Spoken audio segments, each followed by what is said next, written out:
Hello everyone! Today I'm going to make my own sketchpad, but before that, let me introduce you first the materials that I'm going to use in making my sketchpad. So meron tayong dalawang book covers, medyo manipis pero pwede pa naman siyang gamitin. Recycle lang, 'di ba? So I've got drawing papers, 30 pieces yan, patikit, glue, lapis, ruler, at saka tape. So, ngayon guys, gagawa tayo ng sketchpad. So, mas mainam kasi na gumawa na lang kaysa bumili. Kasi pagka bumili ka, medyo may kamahalan.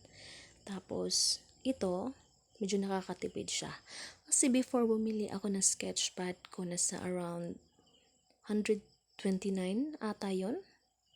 So sabi ko medyo mahal, wala naman ako masyadong maraming pera para bumili sa mga bagay-bagay na yan. Maraman tayong pinagagastos na iba, which is necessary. So sabi ko, why not gagawa na lang ako ng sarili kong sketchpad. So bumili ako ng drawing papers. So yun, nakagawa ako. Nasa 4 na ata yung nagawa ko, sa pang-5 ito. So sa ngayon, I draw a straight line. So, yung little portion dyan sa taas ng drawing papers, yung ginagawa ko right now, yung, kita niyo yung maliit na space dyan ko ilalagay yung pandikit or yung glue, tapos ipipaste ko siya sa iba pang mga drawing papers until mabuo ko yung gusto kong magiging sketchpad ko. So, yan guys.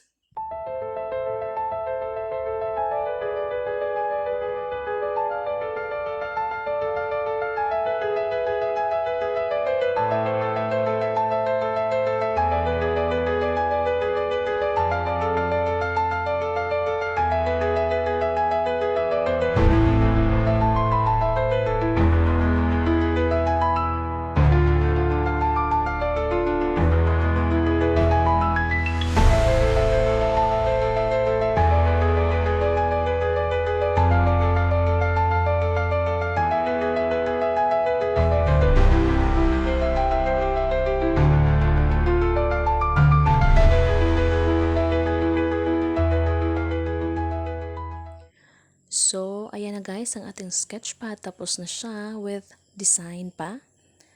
Medyo hindi kagandahan pero satisfied ako sa naging resulta niya.